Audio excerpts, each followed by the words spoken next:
Imagine swallowing 40 to 50 pills, and yet your stomach is completely empty when they find your body.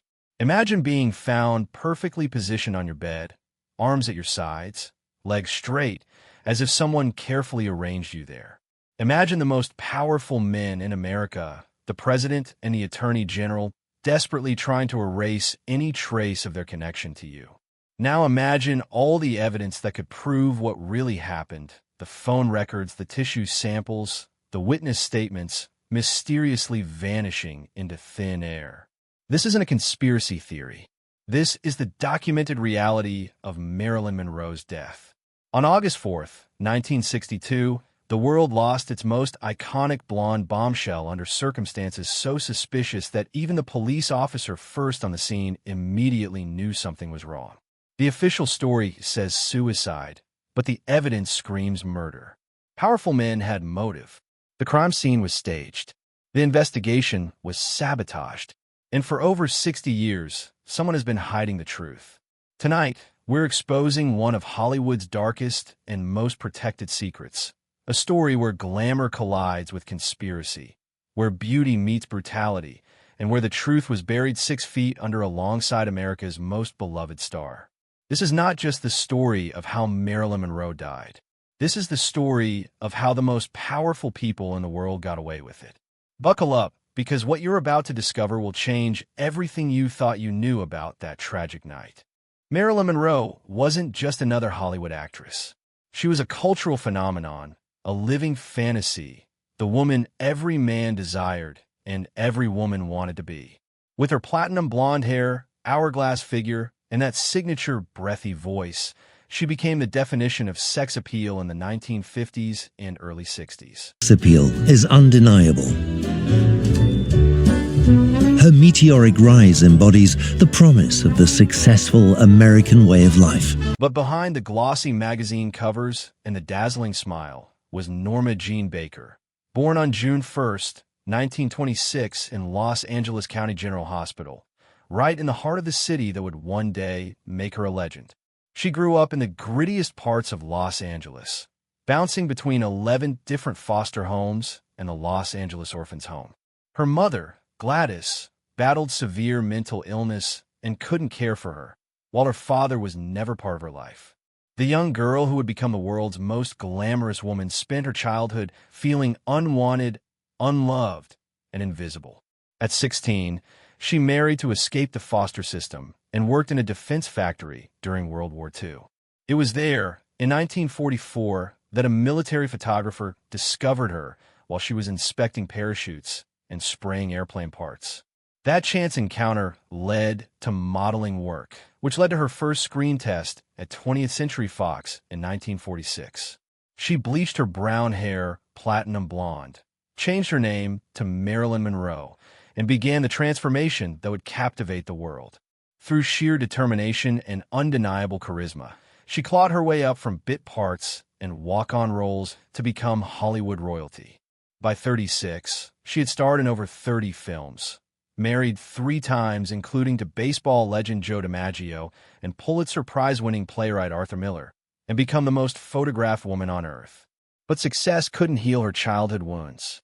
She battled crippling anxiety, depression, and insomnia, turning to pills and alcohol to numb the pain. She was brilliant and fragile, ambitious and insecure, powerful and incredibly vulnerable. The goddess of Hollywood. To understand why Marilyn Monroe's death sparked so much controversy, you need to understand who she really was beyond the platinum curls and breathless voice. Born Norma Jean Mortensen in 1926, she transformed herself from a foster child with a troubled past into the most photographed woman in the world. But Marilyn was far more than a pretty face. Behind those famous sultry eyes was a woman desperately seeking validation, hungry for knowledge, and tragically vulnerable to the predators who circled her like sharks. By 1962, Marilyn had reached the pinnacle of her career and, simultaneously, the lowest point of her personal life. She had conquered Hollywood with films like Gentlemen Prefer Blondes, Some Like It Hot, and The 7-Year Itch. She had married and divorced baseball legend Joe DiMaggio and intellectual playwright Arthur Miller. She had allegedly conducted affairs with the most powerful men in America, including President John F. Kennedy and his brother, Attorney General Robert Kennedy. She was box office gold, but she was also deeply unhappy, battling depression, anxiety, and a growing dependence on barbiturates and sleeping pills. Her childhood trauma haunted her constantly. Abandoned by her father, with a mentally ill mother who couldn't care for her, Marilyn spent years bouncing between foster homes and an orphanage. She married at 16 to escape the foster system, only to find herself trapped in a different kind of prison. The vulnerability that made her so magnetic on screen was real, and it made her an easy target for manipulation and exploitation. By the summer of 1962, those closest to her knew she was spiraling, but no one could have predicted what was about to happen. The final days. The last weeks of Marilyn's life were chaotic and troubling. She had just been fired from the film Something's Got to Give due to her chronic lateness and absences. The studio blamed her unreliability. Her friends blamed the studio's impossible demands and lack of compassion for her struggles. She was fighting to get rehired, desperate to prove she could still deliver the magic that had made her a star. She gave her last interview to Life magazine, speaking candidly about her fears, her loneliness, and her hope for the future. She posed for what would become her final photo shoot, looking simultaneously radiant and exhausted. Her relationship with the Kennedy brothers had reportedly soured. According to multiple witnesses, Marilyn had been calling the White House repeatedly, trying to reach the president. Some claimed she was threatening to hold a press conference to reveal their affair, frustrated by being used and then discarded like yesterday's news. Robert Kennedy had allegedly visited her in Los Angeles to personally end their relationship and warn her to stay silent. The Attorney General, who was in town that weekend for what was officially described as family business, has been placed at or near Marilyn's home by several witnesses on the day she died. Her housekeeper, Eunice Murray, later gave contradictory statements about Marilyn's mood and activities in those final days. Dr. Ralph Green's son, her psychiatrist, had been seeing her almost daily, an unusually intensive treatment schedule that some found suspicious. Her friend and publicist, Pat Newcomb, had spent the night before Marilyn's death at her home, and the two women had reportedly argued when Pat slept soundly while Marilyn suffered through another sleepless night. The stage was set for tragedy, or perhaps for something more calculated. August 4th, 1962. Let's reconstruct the timeline of that fateful Saturday. Though, as you'll see, almost every detail has been disputed, contradicted, or mysteriously altered. According to the official account, Marilyn spent a quiet day at her Brentwood home on 5th Helena Drive. She had appointments with Dr. Green's son in the afternoon. Her housekeeper, Eunice Murray, was present throughout the day. Pat Newcomb left in the late morning after their argument. Marilyn made several phone calls, including one to her stepson, and reportedly sounded happy and optimistic about the future. But other witnesses tell a different story. A neighbor claimed to have heard loud arguing coming from Marilyn's house that afternoon. Peter Lawford, JFK's brother-in-law and Marilyn's friend, said she called him around 7:30 in the evening, and her speech was slurred and strange. She allegedly said, "Say goodbye to Pat, say goodbye to the president, and say goodbye to yourself because you're a nice guy."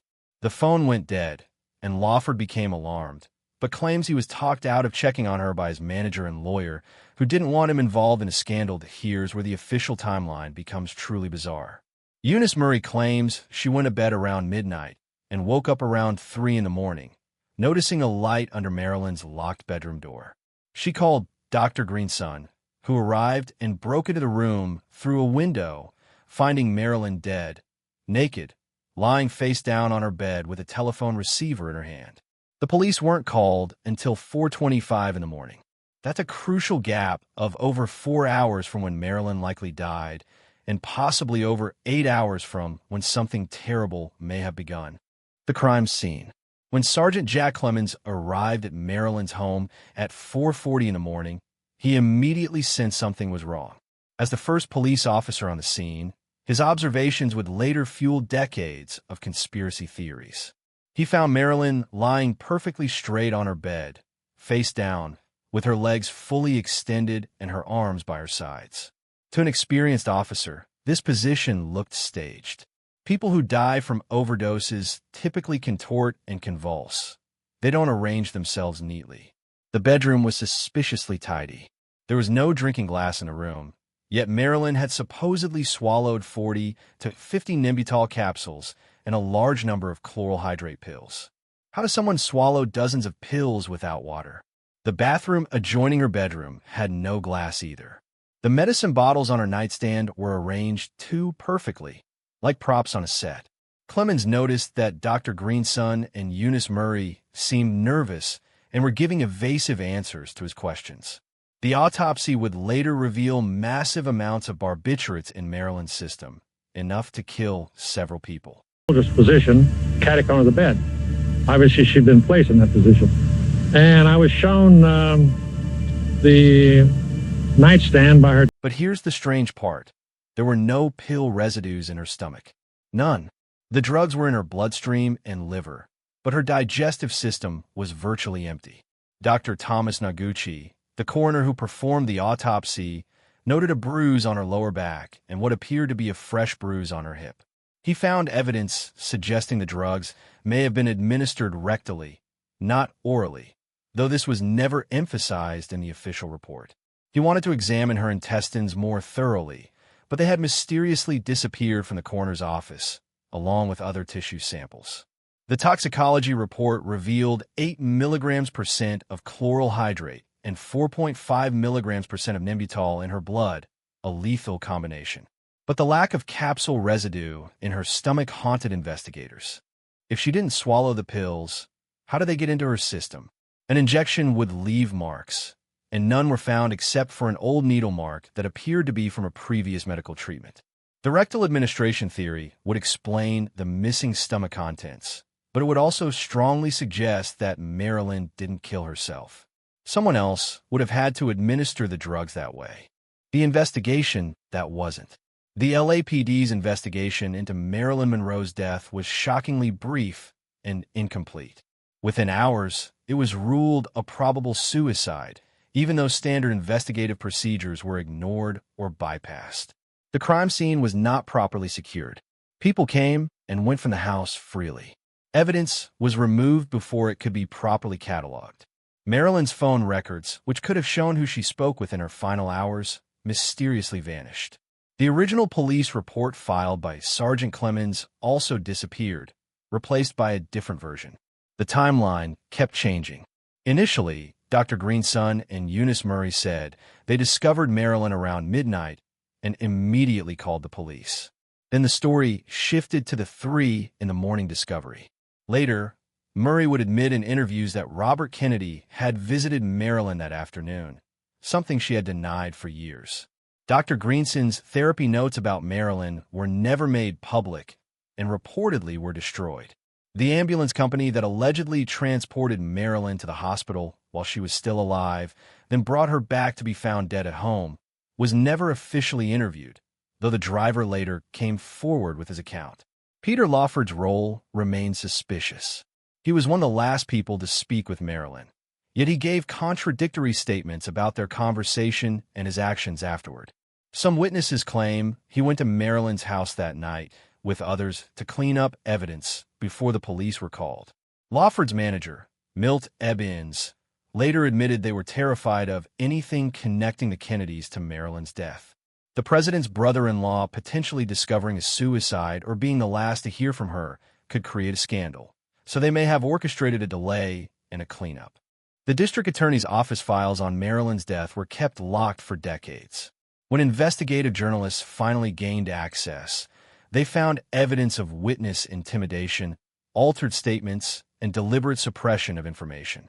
One detective who tried to pursue leads suggesting murder was reassigned. The FBI had a file on Marilyn, monitoring her due to her past association with people suspected of communist sympathies and her current associations with the Kennedys. Portions of that file remain redacted to this day. The Kennedy connection. To understand why Marilyn Monroe's death might have been more than a suicide, you need to understand her relationship with the most powerful family in America. The Kennedy brothers, John and Robert, were known for their sexual appetites and their carelessness about the consequences.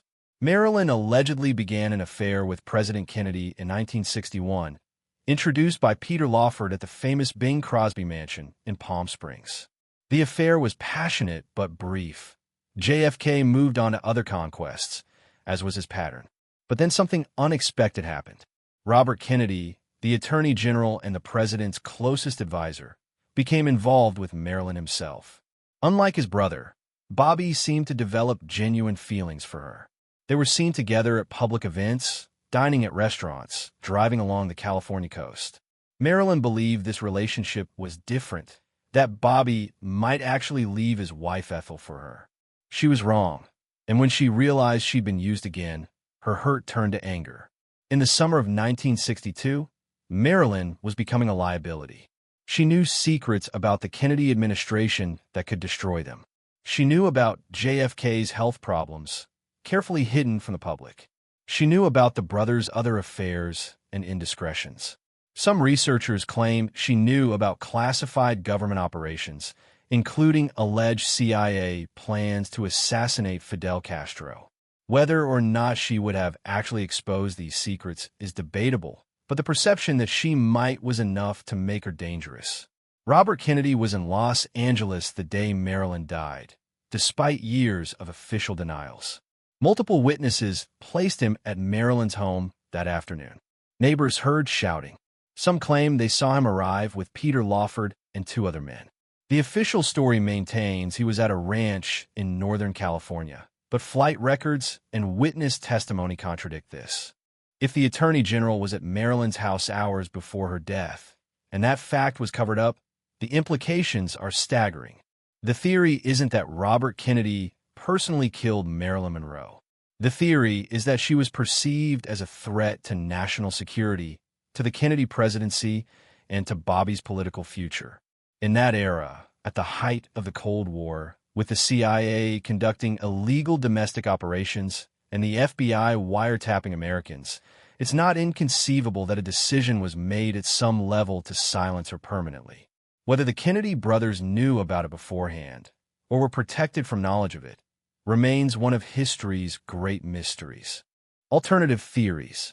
Not everyone believes Marilyn was murdered by government operatives protecting the Kennedys. Several alternative theories have emerged over the decades, each with its own evidence and advocates. One theory suggests that Marilyn accidentally overdosed, but the scene was staged and the investigation corrupted because powerful people had been at her house and didn't want their presence known. The cover-up, in this version, wasn't about murder, but about protecting reputations. Another theory points to the mafia. In 1962, the Kennedy brothers were aggressively pursuing organized crime figures, particularly Jimmy Hoffa and Sam Giancana. Some conspiracy researchers believe the mob killed Marilyn to frame the Kennedys, or at least to create a scandal that would distract and damage them. Sam Giancana reportedly knew about JFK's affair with Marilyn and may have had his own relationship with her. The mob had the motive and means to carry out such a hit, and they had infiltrated law enforcement sufficiently to ensure the investigation went nowhere. Some psychiatrists and Marilyn scholars argue for a genuine suicide, pointing to her long history of mental health struggles, previous overdoses, and recent professional setbacks. They note that she had attempted suicide before and had been hospitalized for psychiatric treatment. The missing stomach contents and suspicious timeline could be explained by rushed, incompetent investigative work rather than conspiracy.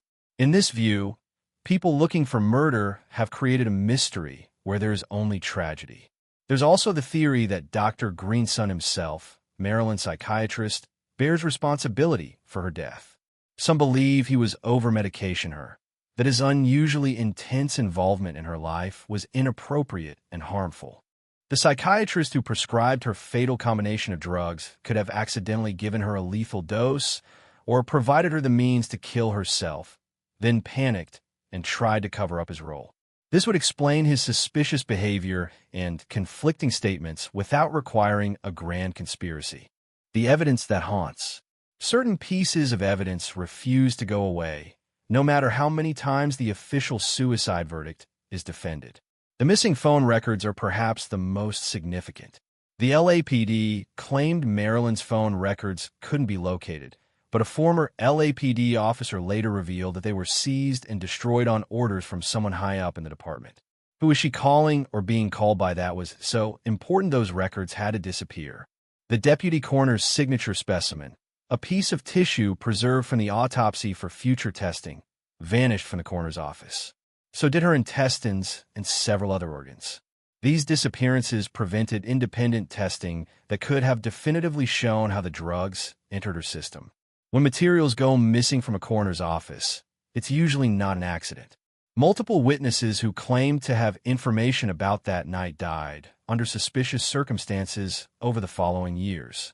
Lionel Grandison, who worked in the coroner's office and claimed to have seen evidence of foul play, was found dead in his car under questionable circumstances. Jean Carmen, Marilyn's neighbor and friend who claimed to have heard arguing at the house that night, lived in fear for years, believing she knew too much.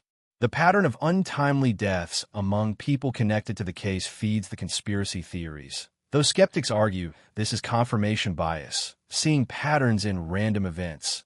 The recording that allegedly existed of Marilyn's conversations, including a fight with Robert Kennedy on the day she died, has never surfaced publicly, though several people claim to have heard it. Private Detective Fred Otash stated before his death that he had been hired to bug Marilyn's house and recorded explosive conversations, but these tapes were subsequently seized. If they existed and captured what Otash claimed, they would be devastating evidence. The cover-up. Whether Marilyn Monroe was murdered or committed suicide, there was undeniably a cover-up. Too many people changed their stories. Too much evidence disappeared. Too many official channels worked to close the case quickly rather than pursue the truth. The question is what they were covering up: a murder, or simply the presence of powerful men who didn't want to be associated with a dead actress. The LAPD's chief at the time, William Parker, was close to the Kennedy family and had political ambitions of his own. The district attorney, who could have pushed for a more thorough investigation, chose not to. The coroner's office, which should have been the final arbiter of truth, saw its evidence disappear and its findings questioned. Every institution that should have protected Marilyn and sought justice for her death instead protected powerful men and buried uncomfortable truths. The FBI files on Marilyn, partially released decades later, show that J. Edgar Hoover was intensely interested in her relationships with the Kennedys. Hoover despised the Kennedy brothers and collected information on their sexual activities as leverage. If Marilyn was murdered, Hoover almost certainly knew about it, and his silence suggests either complicity or political calculation. He may have seen her death as useful, providing him with ultimate blackmail material over the Kennedys. In 1982, 20 years after Marilyn's death, the Los Angeles District Attorney's Office conducted a review of the case. Their conclusion: no evidence of foul play, death by suicide. But the review was criticized as superficial, failing to address the major inconsistencies and missing evidence. It felt less like a genuine investigation and more like an official stamping of approval on the original verdict, closing the door on further questions. Marilyn's legacy and our obsession. Why do we care so much about how Marilyn Monroe died? Partly because she was an icon, a symbol of Hollywood glamour and American sexuality. Her death at only 36 felt wrong, a waste of talent and beauty. But our obsession goes deeper than that. Marilyn's story represents something fundamental about power and vulnerability, about how the powerful can destroy those who threaten them, about how women, especially, can be used and discarded. If Marilyn was murdered, it means that even the most famous woman in the world could be silenced when she became inconvenient to powerful men. It means the systems we trust to protect us and deliver justice can be corrupted from the top down. It means that half a century later, we still don't have answers because those answers threaten institutional power. The mystery isn't just about one woman's death. It's about whether truth matters when it conflicts with power. If Marilyn killed herself, the tragedy is different but equally disturbing. It means that all her fame, beauty, and success couldn't protect her from the demons that haunted her from childhood. It means Hollywood and the men who used her watched her spiral into depression and addiction without truly helping her. It means we failed to save someone crying out for help, then turned her death into entertainment. The way we remember Marilyn has changed over the decades. She's been portrayed as a victim, a revolutionary, a tragic figure, a feminist icon, and a cautionary tale. Each generation reimagines her death through its own lens. In our current era of Me Too and increased awareness of how powerful men abuse women, the murder theory resonates differently than it did in 1962. We're more willing to believe that influential men would eliminate a woman who threatened them. Call to action. So what really happened to Marilyn Monroe on August 4th, 1962? After examining all the evidence, considering every theory, and acknowledging all the unanswered questions, the truth is we may never know with certainty. The official verdict of probable suicide doesn't explain the missing stomach contents, the staged-looking crime scene, the vanished evidence, or the presence of Robert Kennedy in Los Angeles that day. But the murder theories, while compelling, require us to believe in a conspiracy so vast and efficient that it could silence or eliminate witnesses for decades. Perhaps the truth lies somewhere in between. Perhaps Marilyn overdosed, accidentally or intentionally, but powerful people were at her house when it happened or shortly thereafter. They panicked, staged the scene, removed evidence of their presence, and then used their influence to ensure the investigation went nowhere. This hybrid theory explains both the suspicious elements and the lack of definitive proof of murder. What we know for certain is that Marilyn Monroe deserved better. She deserved better than the childhood that traumatized her. She deserved better than the men who used her. She deserved better than the studio system that exploited her.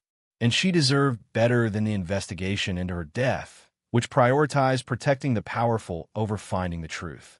Her story is a tragedy regardless of how she died, a reminder of how fame and beauty can't protect you from pain, and how the vulnerable remain vulnerable no matter how famous they become.